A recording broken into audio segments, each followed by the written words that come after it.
രാഷ്ട്രീയ ചോദ്യം ചോദിക്കരുത്. അതില്ല, രാഷ്ട്രീയമുള്ള ഒരാൾ രാഷ്ട്രീയ ചോദ്യം ചോദിക്കണം. രാഷ്ട്രീയം ഇല്ലാത്ത ഒരാൾ, അപ്പൊളിറ്റിക്കൽ ആയിട്ടുള്ള ഒരാൾ പൊളിറ്റിക്കൽ ക്വസ്റ്റ്യൻസ് ചോദിക്കാൻ പാടില്ല. മനുഷ്യത്വം പിണറായിക്ക് ഒട്ടുമില്ല. ഓ 100%. ഒരു കാര്യമില്ല. പിന്നെ പിണറായിനെ പറഞ്ഞ ഏറെ പോവാണെന്നുണ്ടെങ്കിൽ ഇലക്ഷൻ കഴിഞ്ഞതിന്റെ ചോദിക്കണം. നേരത്തെ ചോദിച്ചു, ഇലക്ഷൻ കഴിഞ്ഞതിന്റെ ശേഷം പൊളിറ്റിക്കൽ പരമായിട്ട് വിവാദങ്ങൾ കുറെ അധികം പ്രശ്നങ്ങൾ കേരളത്തിൽ നടക്കുന്നത്. അതായത് ഇപ്പൊ ഇലക്ഷൻ കഴിഞ്ഞതിന് ശേഷം ചോദ്യം മുഴുവനാക്കട്ടെ. അതായത് പ്രിയദർശിനി ബസ് വരുന്നു, പദ്ധതി വരുന്നു, അതിനുശേഷം പ്രൈവറ്റ് ജീവനക്കാർക്ക് കുറെ അധികം സാമ്പത്തിക നഷ്ടം വരുന്നു. ഇപ്പൊ KSRTC കുറച്ച് ജീവനക്കാരുടെ ശമ്പളം മുടങ്ങി എനിക്ക് വാർത്തകൾ വരുന്നു. കുറച്ച് അങ്ങനെ ഞാൻ വാർത്തകൾ കണ്ടത്, എൻ്റെ വാർത്ത കേട്ടിട്ടുള്ള റിപ്പോർട്ടൻസ് ഞാൻ പറയുന്നത്. അപ്പോൾ ഇതിനൊന്നും സായി പ്രതികരിക്കുന്നില്ല. ഇതിനെ എന്താണ് ഗതാഗത മന്ത്രിയുടെ പ്രതികരണം എന്ന് പറഞ്ഞാൽ ഇതിനെതിരെ ഒരു കമ്മിറ്റി രൂപീകരിക്കണം എന്ന് പറഞ്ഞിട്ട് 2 പ്രാവശ്യം ഒരു 1 വീക്കോ 2 വീക്കോ ഗ്യാപ്പിൽ ബൈറ്റ് മാധ്യമങ്ങൾക്ക് കൊടുക്കുന്നു. ഇതിനൊന്നും സായി പ്രതികരിക്കുന്നില്ല. കാരണം ഒരു ഗവൺമെന്റ് വന്നിട്ട് 1 മാസം തികഞ്ഞിട്ടുള്ളൂ അല്ലേ? 1 മാസം ഈസ് ടു യങ്. ഇപ്പൊ എൻ്റെ വീട്ടിലൊരു കുട്ടി ഉണ്ടായി, ഈ നാളെ നീച്ചിട്ട് ഉസൈൻ ബോൾട്ടിനൊപ്പം 100 മീറ്റർ ഓടാൻ പറയാൻ പാടൂ? ഇല്ല. അപ്പോൾ ഒരു ടൈം ഗ്യാപ്പ് ഉണ്ട്, ഒരു ഹൈബർനേഷൻ പീരീഡ് ഉണ്ട്. ആ പീരീഡ് കഴിഞ്ഞു കഴിഞ്ഞാൽ ഇവരൊന്നും ചെയ്യില്ലെങ്കിൽ പ്രതികരിക്കും. പിന്നെ പേഴ്സണലി ചോദിച്ചു കഴിഞ്ഞാൽ ഈ പറഞ്ഞ കാരണഭൂതവും അവൻ്റെ ടീമും ഇറങ്ങിയപ്പോൾ എനിക്ക് ഭയങ്കര ഇഷ്ടമായി. ഈ കമ്മ്യൂണിസ്റ്റുകാരെ പേഴ്സണലി പറ്റിയില്ല, മനസ്സിലായില്ല. അപ്പോൾ ഈ പറ്റായ്മ എൻ്റെ മനസ്സിൽ നന്നായിട്ടുണ്ട്. അപ്പോൾ അതും കൂടിയാണ് ഞാൻ കഴിഞ്ഞൊരു ഗവൺമെൻറ് ഇത്രയും വിമർശിച്ചത്. ഈ ഗവൺമെൻറ്റിൽ ഈ ഹൈബർനേഷൻ പീരീഡ് കഴിഞ്ഞിട്ട് ഇവരൊന്നും ചെയ്യുന്നില്ല എന്നുണ്ടെങ്കിൽ അപ്പോഴും വിമർശിക്കും.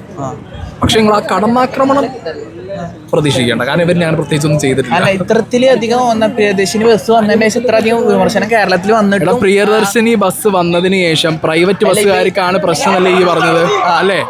പ്രൈവറ്റ് ബസ്സുകാർക്ക് പ്രശ്നമുണ്ടെങ്കിൽ ഓക്കെ, പ്രൈവറ്റ് ബസ്സുകാർ എന്ത് ചെയ്യണം? അവരുടെ ഇടയിൽ തീർക്കേണ്ട പ്രശ്നമാണ് ടൈമിംഗ്. ആണോ? പ്രൈവറ്റ് ബസ്സിൽ ആൾ കയറാത്തതിൻ്റെ ഏറ്റവും വലിയ വിഷയം എന്താ? ഒന്നിടവിട്ട് ഒരേ റൂട്ടിൽ ടൈമിംഗ് കൊടുത്തതാണ്. അത് ആരാണ് സോൾവ് ചെയ്യേണ്ടത്? പ്രൈവറ്റ് ബസ്സുകാരുടെ ഇടയിൽ തന്നെ സോൾവ് ചെയ്യേണ്ട വിഷയമാണ്. ആണോ അല്ലേ? ആണ്. അതൊന്ന് നിൽക്ക്. രണ്ടാമത്തെ എൻ്റെ ചോദ്യം, പ്രിയദർശിനി വന്നതിന് ശേഷം എന്ത് വിധത്തിലാണ് സ്ത്രീകൾ പ്രശ്നം ഉണ്ടാക്കിയോ? ഇല്ലല്ലോ. സ്ത്രീകളെ ഹാപ്പിയല്ലേ? പല സ്ത്രീകൾക്കും പ്രിയദർശിനി ബസ്സിനോട് യോജിപ്പില്ല. പല സ്ത്രീകൾക്കും യോജിപ്പില്ലാത്തത് എന്തുകൊണ്ടാ? കമ്മ്യൂണിസ്റ്റ് പാർട്ടിയിൽ മെമ്പർഷിപ്പും കമ്മ്യൂണിസ്റ്റ് ചിന്താഗതിയുള്ള സ്ത്രീകൾക്ക് യോജിപ്പില്ല, BJP ഉള്ളവർക്കും യോജിപ്പില്ല. അതുകൊണ്ട് പിന്നെ അതൊരു മൈനോറിറ്റി, അവരെ കൺസിഡർ ചെയ്ത് നമ്മൾ മാസ് മെജോറിറ്റിനെ റെപ്രസെന്റ് ചെയ്യാൻ പറ്റൂ. ഞാൻ പറയുന്നത് ഒരു 20 ആള് അവരൊരു മൈനോറിറ്റിയാണ്, 2000 ആള് ഒരു മെജോറിറ്റിയാണ്. ഒരു മെജോറിറ്റിക്കും പറ്റുന്ന സാധനം ഈ 200 പേർക്ക് പറ്റില്ല എന്ന് പറഞ്ഞിട്ട് ഒഴിവാക്കാൻ പറ്റൂ? ഇല്ലല്ലോ. സിമ്പിളാണ്. ഞാൻ പറയാം. പിന്നെ KSRTCയുടെ ശമ്പളം എന്ന് പറയുന്നത് വർഷങ്ങളായിട്ട് KSRTC എന്ന് പറഞ്ഞാൽ കേരളത്തിലെ വെള്ളാനയാണ്. ആ സാധനത്തിൽ നിന്ന് കട്ടും മുക്കിയും നക്കിയാണ് എല്ലാ ഗവൺമെന്റും മുന്നോട്ട് പോയിട്ട്. കഴിഞ്ഞ പ്രാവശ്യം ഗണേഷ് കുമാർ എന്ന് പറഞ്ഞ ഒരാൾ വന്നിട്ട് ഇത് രണ്ട് വട്ടാക്കി. ഞാൻ പറഞ്ഞ ഏറ്റവും വലിയ KSRTCക്കാരോട് ചെയ്ത ചതിയാണ് 2 പ്രാവശ്യമായിട്ട് സാലറി കൊടുക്കുന്നത്. ഒരു മനുഷ്യന്റെ ലൈഫിൽ, ഒരു സാധാ ഗവൺമെന്റ് ഉദ്യോഗസ്ഥൻ, അത് KSRTC ഉദ്യോഗസ്ഥന്റെ ലൈഫിൽ 25,000-30,000 രൂപ ശമ്പളം വാങ്ങുന്ന ഒരു ക്ലർക്ക് ആണെങ്കിൽ പോലും അയാൾക്ക് ഒരു 15,000 രൂപ EMI ഉണ്ടെന്നുണ്ടെങ്കിൽ ആദ്യത്തെ അയാളുടെ ശമ്പളം 15,000 വരുമ്പോൾ അത് EMI പോകും. അയാൾ കടം വാങ്ങും, മാസാവസാനം ബാക്കി പൈസ കിട്ടുമ്പോൾ അതും പോകും. ഈ സിസ്റ്റം കൊണ്ടുവന്നത് ഫെയിലറാണ്. ഒന്ന്. രണ്ടാമത്, ഇവിടെ ഏത് ഗവൺമെൻറ് വന്നാലും KSRTC UDF ഭരിച്ചാലും KSRTCയിലെ ആളുകൾക്ക് പ്രോപ്പറായി ശമ്പളം കിട്ടാൻ പോകുന്നില്ല. UDF തന്നെ ഭരിക്കണത് കാര്യമില്ല, കിട്ടില്ല. കാരണം ഇത് ഇന്ന് തുടങ്ങിയ പ്രശ്നമല്ല, ഇത് വർഷങ്ങളായിട്ട് KSRTC എന്ന് പറഞ്ഞ ഒരു കുഴപ്പമില്ല. പ്രിയദർശിനി പദ്ധതി കൊടുക്കുമ്പോൾ പദ്ധതി ആലോചിക്കണ ടൈമിൽ ഇത്തരത്തിലുള്ള പ്രശ്നങ്ങൾ വരാൻ സാധ്യത ഉണ്ട് എന്ന് പോലും ചിന്തിക്കാതാണ് കൊടുക്കുന്നല്ലോ. ഈ എന്താ പറഞ്ഞേ? ചില ആളുകൾക്ക് മാത്രം, കുറച്ച് ആളുകൾക്ക് മാത്രം ശമ്പളം കിട്ടിയില്ല എന്നാ പറഞ്ഞത്. മൊത്തം പ്രിയദർശിനി കൊണ്ട് എല്ലാ KSRTC ശമ്പളം മുടങ്ങിയോ? ഇല്ലല്ലോ. അപ്പൊ പ്രിയദർശിനി കാരണമല്ല ഈ ശമ്പളം മുടങ്ങല്.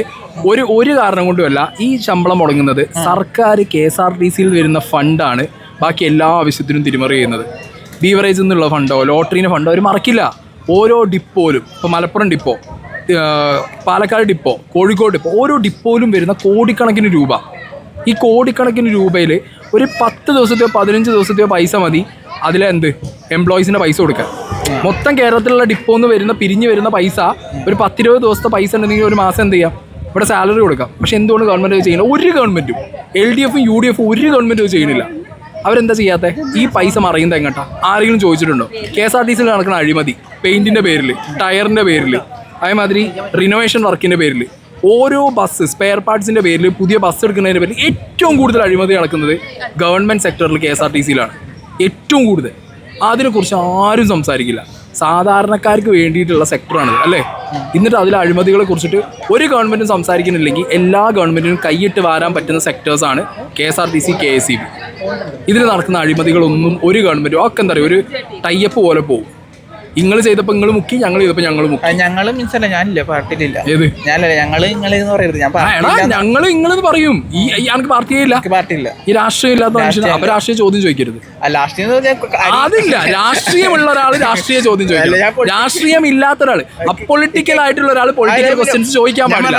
പൊളിറ്റിക്കൽ ആയിട്ടുള്ള ആൾക്കാർക്ക് ക്വസ്റ്റ്യൻ ചോദിക്കാം. അഭിപ്രായമല്ല, അങ്ങനെയല്ല.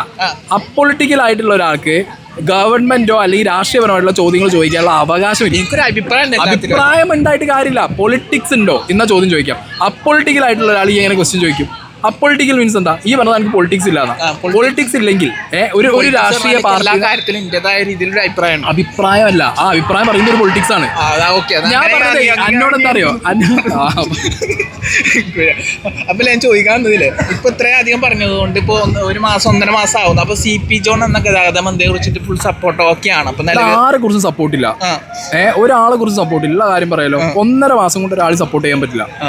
BDനെ സപ്പോർട്ട് ചെയ്യാൻ പറ്റില്ല, ഈ പറഞ്ഞ രമേശ് ചെന്നിത്തലയും സപ്പോർട്ട് ചെയ്യാൻ പറ്റില്ല, ഒരാളും സപ്പോർട്ട് ചെയ്യാൻ പറ്റില്ല. കാരണം ഇതെന്താവും എന്നുള്ളത് നമുക്കൊരു 6 മാസം കഴിയും. ഇന്ന് അതിൻ്റെ ഒരു ക്ലാരിറ്റി കിട്ടും.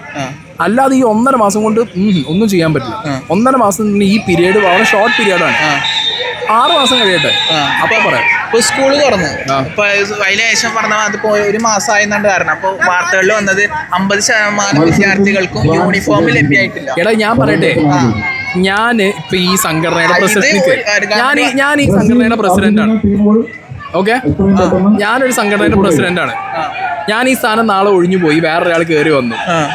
ഈ സംഘടനയ്ക്ക് ആ പ്രസിഡന്റിനെ പഠിക്കണം. പക്ഷെ ഇതിന്റെ പണി എടുക്കേണ്ടത് ആരാ? ഇതിന്റെ എക്സിക്യൂട്ടീവ് മെമ്പേഴ്സാ. ആണോ അല്ലേ? ഗവൺമെന്റ് സിസ്റ്റം എങ്ങനെയാ? മന്ത്രിമാർ മാറും, ഗവൺമെന്റ് ഉദ്യോഗസ്ഥർ മാറാറുണ്ടോ? വിദ്യാഭ്യാസ വകുപ്പിലെ ഉദ്യോഗസ്ഥരുടെ കടമയാണ് കുട്ടികൾക്ക് ഏത് ഗവൺമെന്റ് ഭരിച്ചാലും ഇല്ലെങ്കിലും എത്തിക്കേണ്ട സാധനങ്ങൾ എത്തിക്കുക എന്നുള്ളത് അല്ലേ?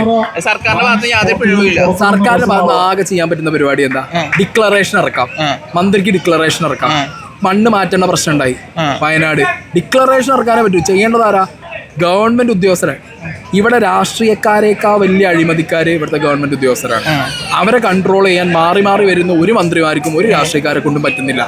ഇവിടുത്തെ ഏറ്റവും വലിയ ലോബി എന്താ? ഉദ്യോഗസ്ഥ ലോബിയാണ്.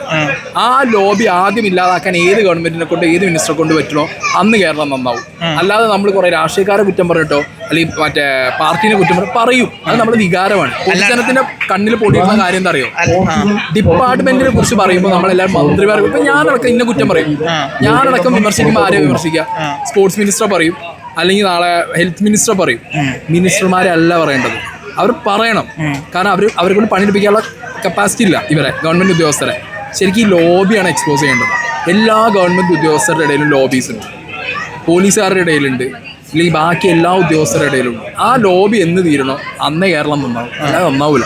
ഒരു ചോദ്യം കൂടി, അതായത് പിണറായി വിജയൻ ഇല്ലാത്തതും VD സതീശനും ഉള്ളതുമായ ഒരു കാര്യം എന്താ പറയാ? ഏത്? പിണറായി വിജയൻ വ്യക്തിക്കില്ല മനുഷ്യത്വം പിണറായിക്കില്ല. പിണറായിക്ക് ഒട്ടുമില്ല. ഉറപ്പന്നല്ലേ? 100%. ഏറി പോട്ടെ, ഒരു കാര്യമില്ല. ഞാൻ പിന്നെ പിണറായിനെ പറഞ്ഞ ഏറി പോകണമെന്നുണ്ടെങ്കിൽ ഞാൻ എൻ്റെ മുത്തശ്ശനെ പറഞ്ഞു പോയി എന്ന് വിചാരിച്ചോളൂ.